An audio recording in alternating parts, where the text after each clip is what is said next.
Focus. Focus. All right, we'll see if that comes in. All right, so the first one, what did you guys figure out was the last side here? Yeah, this is a nice one. So I want to start you off nice. No radicals to worry about. So sine would be what? 8 over 7. Yeah, it's in the base, so I don't have to worry. SOHCAHTOA people, you never have to worry with that. The one advantage you have. So sorry, say it again.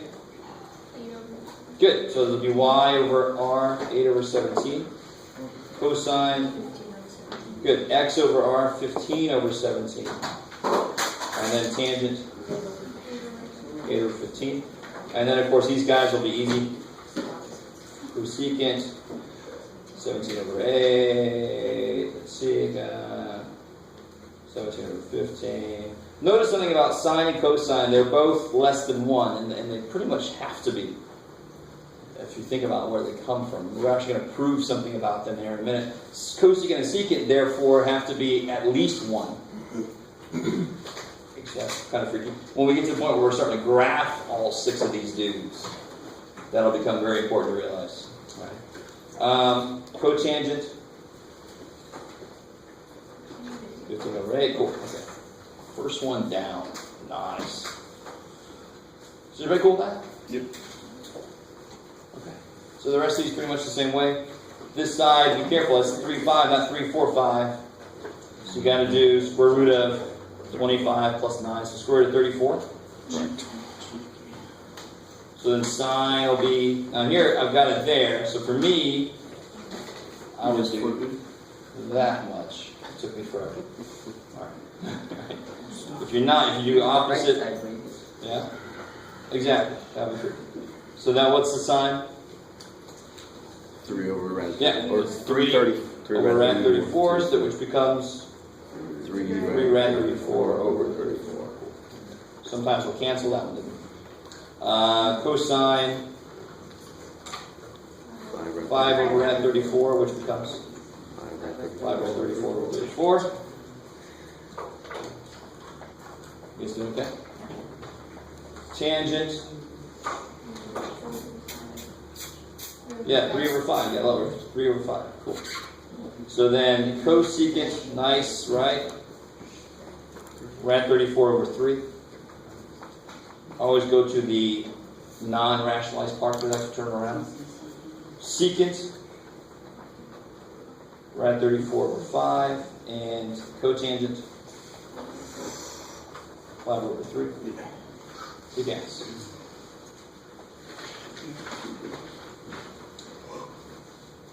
So this is another one. I got to be careful. So this will be 6, 7. What'd you get for this side? Rad 85. Rad 85.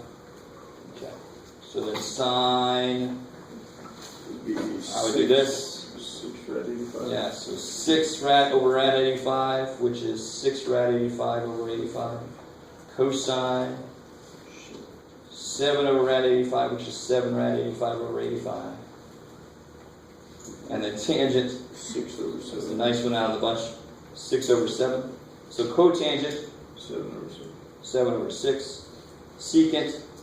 Rad 85. Rad 85 over 7. And cosecant. Rad 85 over 6. Rad 85 over 6. Cool. I think that's plenty. That last one, follow the same thing. You just follow this. How do you find this last side? 13 squared. 30 squared minus 9 squared. Yeah. Cool. And I want to show you something really kind of interesting. Notice that first one was 1, 8, 15, 17. It didn't have any rad in it. And that's because of the fact that, I don't know if I've talked about this before. So here's the squares up to a certain point. How far apart are 1 and 4? 5. How far apart are 1? 3. 3.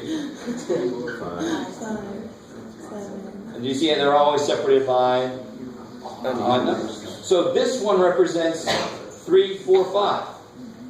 That's why there's a 3, 4, 5 triangle, right? So if I'm at, and here's a really cool thing, you ready? What's 12 squared? 144. 144. And if I want to know what 13 squared is, most of you guys should know it's 169. But here's how you can figure it out if you didn't know what it was. 12 plus 13 is 25, and that's actually what I add to this. Could you get your 13?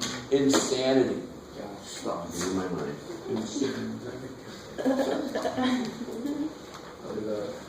Well, but I don't know where should Oh. But the next one. Now watch, it actually continues. 14 squared. We want to know that is this is 25, and they always go off by odds. So the next one would be, of course, it does continue. Don't worry. 27. 13 plus 14 is 27. So you add 27.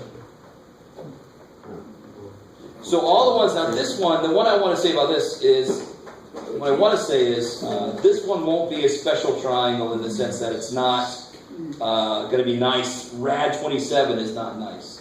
But this here would be 5, 12, 13. There's a 5, 12, 13 triangle. What's the 7? Is it like 7, 20, 7, 24, 25. 24, I think it is. 25. Yeah. Alright, so, last thing. Thought that was the last thing? Well, You were wrong. get used to disappointment. I want to revisit something we did before and see if we're able to understand it a little bit better now. So it was my motivation for learning trig. So basically the idea was the guy crawling across the ground. So let's make that a little more standardized here. If I'm here and I know that there's me, yay, and I know that the angle to this top is, let's say 24 degrees, which is nothing that we're supposed to know, right? And I know that I am 5 miles away. Oh, and how tall is this dude? Exactly. All right. I'm like, it sounded weird for a second until I realized what you said. Yes, you would use tangent. Tangent. I'm going to call this side y because I don't know what it is. So then my next question would have been, what trig function relates those? Definitely tangent does.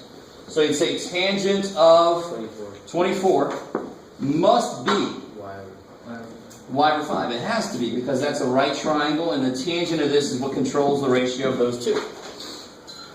Now, if you look at your calculators, that's how we fill in all the gaps in the middle. We know 30 and 60 and 45. So one way to fill in all the gaps is just use the damn calculator. So how do you solve for y? So if you plug into your calculator, make sure your calculator is in what mode? Degrees. So see the mode button at the very top? Near the top, next to your second. You see where it's radians degrees? Yeah. Do not be like me on that test I took a long time ago. Make sure it's in the right mode. So if you type tangent, 5 times tangent of 24, what do you get?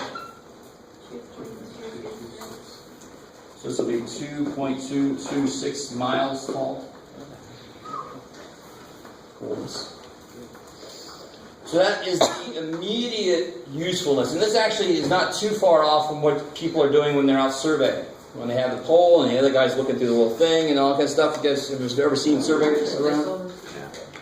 What's up? Yeah, they're working on. Today they were blocking my road. Those jackasses. But they were there because they felt somebody using trig somewhere in the area, and it just happened. And of course, they don't necessarily use trig directly. All their little devices are programmed with it. But the better they understand it, my little brother shadowed a surveyor for a while. He's like, I finally understand trig, Jeff, because I could see the freaking things actually happening.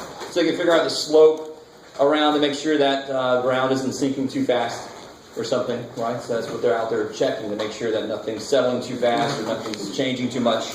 There's one thing they're doing, right? So that's the immediate usefulness of trig is for survey work, right? And that's enough for today. You're all like, say it. Are you going to use it? I got a question for you. Yes. An example.